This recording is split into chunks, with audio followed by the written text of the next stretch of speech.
গণপ্রজাতন্ত্রী বাংলাদেশ সরকারের শিক্ষা মন্ত্রণালয় নতুন শিক্ষা পদ্ধতির পরিপত্র জারি করেছেন। বিষয়: জাতীয় শিক্ষাক্রম 2022 নতুন পুস্তক মুদ্রণ ও চলমান মূল্যায়ন পদ্ধতি সংক্রান্ত জরুরি নির্দেশনা প্রদান করেছেন। জাতীয় শিক্ষাক্রম 2022 এর বিষয়ে মাঠ পর্যায়ের অভিজ্ঞতা তথা অংশীজনদের অভিমত, গবেষণা ও জরিপ থেকে প্রাপ্ত তথ্য অনুসারে এই শিক্ষাক্রম বাস্তবায়নে শিক্ষকগণের প্রয়োজনীয় প্রস্তুতির ঘাটতি, পাঠ বিষয়বস্তু ও মূল্যায়ন পদ্ধতি সম্পর্কে অস্পষ্টতা ও নেতিবাচক ধারণা, প্রাতিষ্ঠানিক সক্ষমতার প্রকট অভাব ইত্যাদি নানাবিধ বাস্তব সমস্যা বিদ্যমান থাকায় উক্ত শিক্ষাক্রম বাস্তবায়নযোগ্য নয় মর্মে প্রতীয়মান। এই পরিপ্রেক্ষিতে সার্বিক বিবেচনায় নিম্নোক্ত নির্দেশনা প্রদান করা হলো। আমাদের এই নতুন পদ্ধতি চালু করা হয়েছে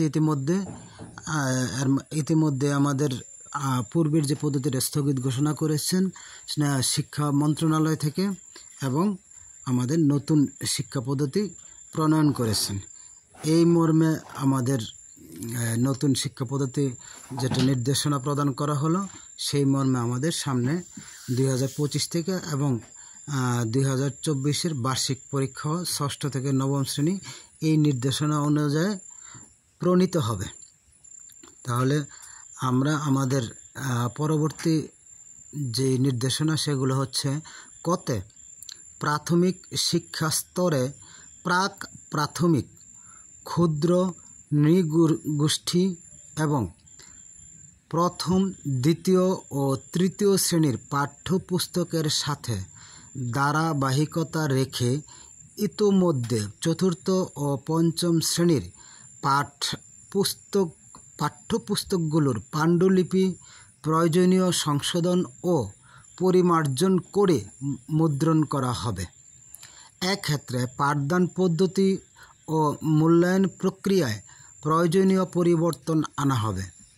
যতদূর সম্ভব মূল্যায়ন পদ্ধতি পূর্বের জাতীয় শিক্ষাক্রম 2012 এর মতো হবে। নাম্বার খ, ষষ্ঠ, সপ্তম, অষ্টম ও নবম শ্রেণীতে চলমান পাঠ্যপুস্তকগুলো 2024 সাল ব্যাপী বহাল থাকবে। 2025 সালে যথাসম্ভব সংশোধিত ও পরিমার্জিত পাঠ্যপুস্তক সরবরাহ করা হবে। নাম্বার গ,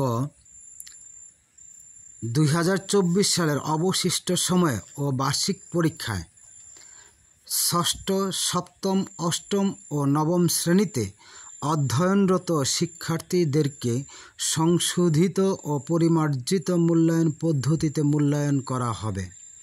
উল্লেখ্য, শ্রেণী কার্যক্রমসমূহ নির্ধারিত সময়ের মধ্যে সম্পূর্ণ করার লক্ষ্যে ষষ্ঠ থেকে নবম শ্রেণীর প্রতিটির 6টি করে বিষয়ভিত্তিক যে মূল্যায়ন কার্যক্রম অসম্পূর্ণ রয়েছে সেগুলো আর অনুষ্ঠিত হবে না।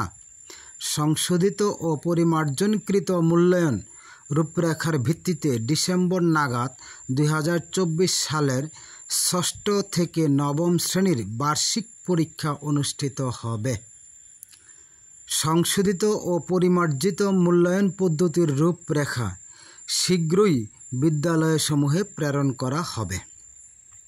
নাম্বার ঘ, 2025 সালে দশম শ্রেণীতে উত্তীর্ণ শিক্ষার্থীদেরকে এসএসসি ও সমমানের পরীক্ষা 2026 সালের অনুষ্ঠিতব্য পরীক্ষা নেওয়ার লক্ষ্যে বিজ্ঞান, মানবিক ও ব্যবসায় শিক্ষা শাখা অব্যাহত রেখে পূর্বের জাতীয় শিক্ষাক্রম 2012 এর আলোকে প্রণীত সংশোধিত ও পরিমার্জিত পাঠ্যপুস্তকসমূহ অর্থাৎ 2023 শিক্ষাবর্ষে ব্যবহৃত পুস্তক শিক্ষার্থীদেরকে সরবরাহ করা হবে। জাতীয় শিক্ষাক্রম 2012 অনুসারে প্রণীত শাখা বিজ্ঞান, মানবিক ও ব্যবসায় শিক্ষা ভিত্তিক এই পাঠ্যপুস্তকসমূহের একটি সংক্ষিপ্ত পাঠ্যসূচি প্রণয়ন করা হবে, যাতে শিক্ষার্থীরা এক শিক্ষাবর্ষের মধ্যেই পাঠ্যসূচিটি সম্পন্ন করতে পারে। পাঠদান ও মূল্যায়ন পদ্ধতি জাতীয় শিক্ষাক্রম 2012 অনুসারে পরিচালিত হবে।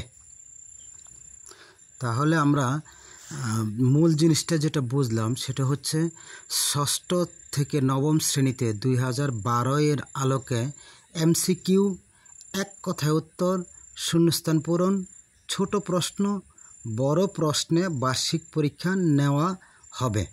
সূত্র হচ্ছে NCTB। তাহলে আমাদের নতুন শিক্ষা পদ্ধতি আমরা বার্ষিক পরীক্ষা 2024-এর বার্ষিক পরীক্ষা থেকে পেয়ে যাচ্ছি ইনশাল্লাহ।